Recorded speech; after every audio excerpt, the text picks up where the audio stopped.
쌍꺼풀 수술이나 눈매기 수술을 받다가 눈이 부릅떠져서 오시는 분들이 간혹 있습니다.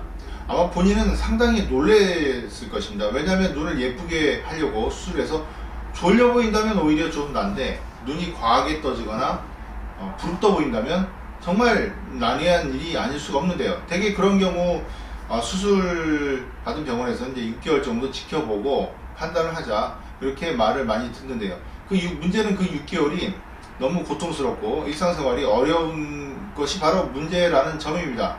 그래서 경우에 따라서는 바로 시술을 해주는 것이 나을 때도 있다고 저는 개인적으로 생각합니다. 지금 보시면 전 수술 후인데요, 이렇게 오른쪽 눈이 좀 광이 좀 되고 눈꺼풀이 꺼졌습니다. 어떻게 해서 이렇게 된 걸까요? 보시면 오른 눈은 많이 떠지고 이 부분이 과하게 떠지고 그나마 또 접혔습니다. 그리고 이쪽 눈도 역시 마찬가지입니다. 꺼진 부분은 또 똑같이 있고요. 이 부분이 찝혀 올라가고 앞에가 두꺼운데요. 지금 원리가 그렇습니다. 보시면 눈이 이렇게 꺾인 것입니다. 쉽게 말씀드리면 눈이 이렇게 둥글게 있어야 하는데 이렇게 꺾인 것입니다. 이렇게 둥글게 있어야 돼 꺾이면서 과하게 떠지는 부분이 생긴 것입니다. 자, 수술할 때 물론 수술 경험이 많으신 분도 이런 실수를 실수라기보다는 우리가 의료 부분은 아무리 미용 성형이라도 100% 본인이 원하는 결과를 만들어 줄 수는 없습니다. 그런데 이렇게 된 경우에 어떻게 재수술해야 될까요? 제가 이제 수술 후에 한 달 정도 지난 다음 사례를 보여드리고 있는데요.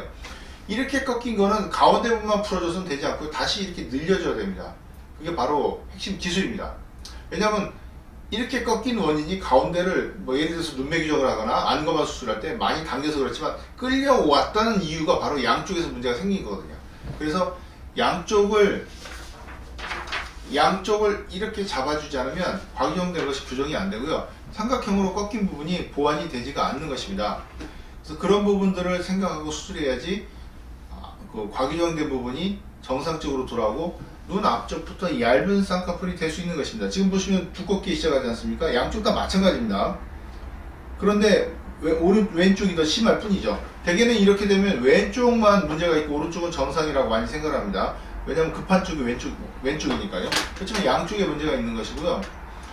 눈 수술할 때 가장 어려운 부분이, 저는 눈이 양쪽에 두 개가 있다는 게 가장 어려운 부분 중에 하나가 아닌가 싶습니다. 양쪽이 똑같기만 하면 그래도 그냥 봐줄 수 있는 부분이 많은데, 문제는 다르면 아무리 예뻐도 문제가 생기고요. 또 우리가 인간이 어떤 기계가 아니기 때문에 피부의 탄력이라든가 기본적인 신체 조건의 차이점, 양쪽 눈이 조건이 다르니까요.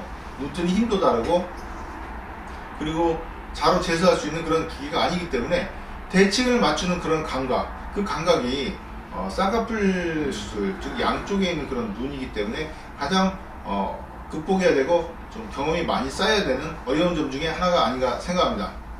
시청해 주셔서 감사합니다.